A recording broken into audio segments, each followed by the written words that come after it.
بسم اللہ الرحمن الرحیم۔ حضرت نوح علیہ السلام۔ حضرت نوح علیہ السلام کا تذکرہ قرآن مجید میں 42 جگہ آیا ہے۔ حضرت آدم علیہ السلام کی اولاد دنیا میں خوب بڑھ رہی، آہستہ آہستہ یہ خدا کو بھولتی گئی جس نے اسے پیدا کیا تھا اور جو ان کا پالنے والا ہے، اور شیطان کے بہکائے میں آنے لگے جس نے حضرت آدم کو جنت سے نکلوا دیا تھا۔ شیطان کے بہکائے میں آ کر یہ لوگ بتوں اور آگ، سورج وغیرہ کو پوجنے لگے اور ایک خدا کی بجائے مٹی اور پتھر سے بہت سے خدا بنا لیے۔ اپنے ہاتھ سے اپنا خدا بناتے اور پھر ان سے مانگتے، حالانکہ یہ مٹی اور پتھر کے خدا اپنے لیے کچھ نہ کر سکتے تھے، ان کے لیے کیا کیا کرتے۔ اللہ میاں نے جو اپنے بندوں سے بڑی محبت رکھتا ہے، اس کو یہ کبھی گوارا نہیں کہ اس کے بندے شیطان کی بہکائے میں آ کر اللہ کے علاوہ کسی اور کی عبادت کرنے لگے اور اس کی سزا میں مرنے کے بعد دوزخ میں جلیں۔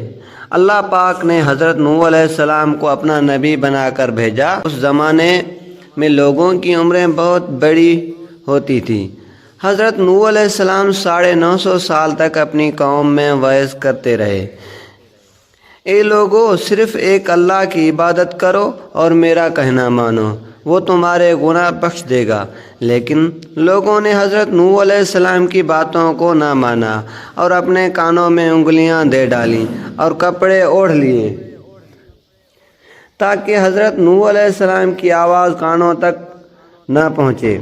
حضرت نوح علیہ السلام ہمت نہ ہارے، وہ برابر سمجھاتے رہے اور کہتے رہے، اے لوگو، اللہ سے معافی مانگو، وہ بڑا معاف کرنے والا ہے، وہ تم پر آسمان سے بارش برسائے گا تاکہ تم خوب اناج پیدا کر سکو، اور اس کے ذریعے سے بڑے بڑے باغ پیدا کر دے گا، ان میں نہریں پیدا کر دے گا، تمہیں مال و دولت دے گا اور بیٹے دے گا۔ تمہیں کیا ہو گیا ہے کہ تم خدا کو نہیں مانتے، حالانکہ اس نے آسمان بنائے، چاند اور سورج بنائے، اس نے تم کو مٹی سے پیدا کیا اور پھر اس مٹی میں ایک دن تم مل جاؤ گے، اور پھر قیامت کے دن اسی مٹی سے تم کو دوبارہ زندہ کرے گا۔ لیکن لوگوں نے اپنی بتوں کو نہیں چھوڑا۔ حضرت نوح علیہ السلام سے کہنے لگے کہ ہم اپنے بتوں کو ہرگز نہ چھوڑیں گے، اور ہم تم کو اپنے جیسا آدمی ہی دیکھتے ہیں، اور تمہارا کہنا بھی صرف چند غریب لوگوں نے مانا اور ہم تم کو جھوٹا سمجھتے ہیں۔ حضرت نوح علیہ السلام نے کہا، اے میری قوم، میں تم کو جو نصیحت کرتا ہوں اس کے بدلے میں تم سے کوئی مال و دولت نہیں چاہتا، اور جو غریب آدمی مسلمان ہوئے ہیں اور اللہ پر ایمان لائے ہیں، ان کو میں اپنے پاس سے تمہارے کہنے سے نکالوں گا نہیں۔ اگر میں ان کو اپنے پاس سے نکال دوں تو خدا کے عذاب سے مجھے کون بچائے گا؟ اگر میں ایسا کروں گا تو بہت ناانصاف ہو جاؤں گا۔ ان کی قوم کے لوگوں نے کہا، اے نوح علیہ السلام، تم نے ہم سے جھگڑا بہت کر لیا، اگر تم سچے ہو تو سچ عذاب سے تم ہم کو ڈراتے ہو وہ لے آؤ۔ حضرت نوح علیہ السلام نے کہا کہ جب اللہ پاک چاہیں گے عذاب لے آئیں گے۔ اللہ تعالیٰ نے حضرت نوح علیہ السلام کو وحی کے ذریعے حکم بھیجا کہ تمہاری قوم میں جو لوگ ایمان لا چکے ہیں ان کے علاوہ اور کوئی ایمان نہیں لائے گا۔ تم غم نہ کرو، ایک کشتی بناؤ۔ حضرت نوح علیہ السلام نے خدا کے حکم کے مطابق کشتی بنانا شروع کی، تو جب ان کی قوم کے سردار ان کے پاس سے گزرتے تو ان کی کشتی بناتے ہوئے دیکھتے تو ان کا مذاق اڑاتے۔ حضرت نوح علیہ السلام ان کے مذاق کے جواب میں کہتے کہ آج مذاق کر لو، جب تمہارے اوپر عذاب آئے گا تو اس وقت ہم تمہارا مذاق اڑائیں گے۔ آخر اللہ تعالیٰ کا عذاب اس کے وعدے کے مطابق آیا، زمین سے پانی نکلنا شروع ہوا اور آسمان سے بارش آنی شروع ہوئی۔ اللہ تعالیٰ نے حضرت نوح علیہ السلام کو حکم دیا کہ سب جانوروں کا ایک ایک جوڑا کشتی میں سوار کر لو، اور جو لوگ تمہارے اوپر ایمان لائے ہیں یعنی مسلمان ہو گئے ہیں ان کو سوار کر لو۔ حضرت نوح علیہ السلام نے اس کشتی میں سوار ہونے والوں سے کہا کہ اللہ تعالیٰ کا نام لے کر اس کشتی میں سوار ہو جاؤ کہ اللہ کا چلنا اور ٹھہرنا اسی کے ہاتھ میں ہے، اللہ تعالیٰ بڑا بخشنے والا مہربان ہے۔ کشتی ان سب کو لے کر لہروں میں چلنے لگی۔ تو اس وقت حضرت نوح علیہ السلام نے اپنے بیٹے سے کہا، اے بیٹا ہمارے ساتھ سوار ہو جاؤ اور کافروں کے ساتھ مت ہو۔ اس نے کہا، میں کسی پہاڑ پر چڑھ جاؤں گا اور پانی سے بچا لے گا۔ حضرت نوح علیہ السلام نے کہا، آج خدا کے عذاب سے سوائے خدا کے کوئی بچانے والا نہیں۔ اتنے میں دونوں کے درمیان ایک پانی کی لہر اٹھی اور وہ ڈوب گیا۔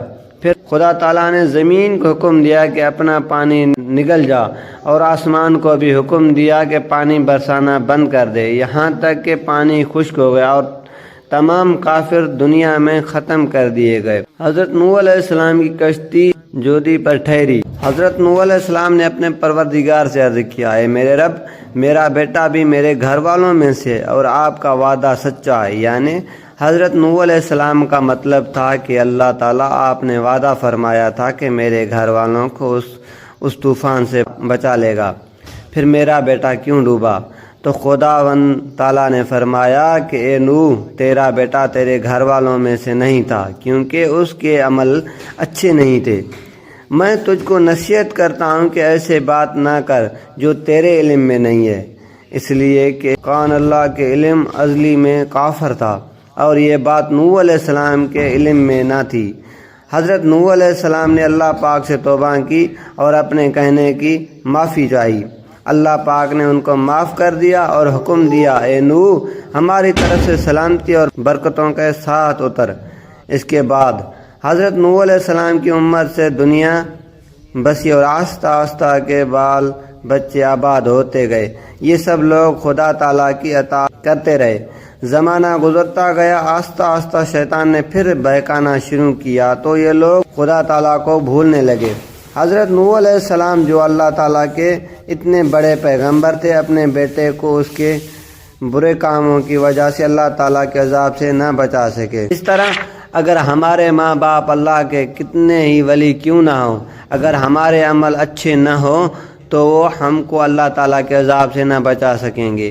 ہم کو اپنی بزرگوں کے نیک عمل کا سہارا نہیں لینا چاہیے، بلکہ اللہ رسول صلی اللہ علیہ وسلم کی بتائے ہوئے کاموں پر عمل کر کے نیک بننا چاہیے۔ اسی وجہ سے اللہ تعالیٰ نے قرآن مجید میں کہا کہ اگر تم ایک ذرا برابر بھی نیکی کرو گے تو اس کا بدلہ ہم تم کو دیں گے، اور ایک ذرا برابر بھی برا عمل کرو گے تو وہ تمہارے سامنے آئے گا۔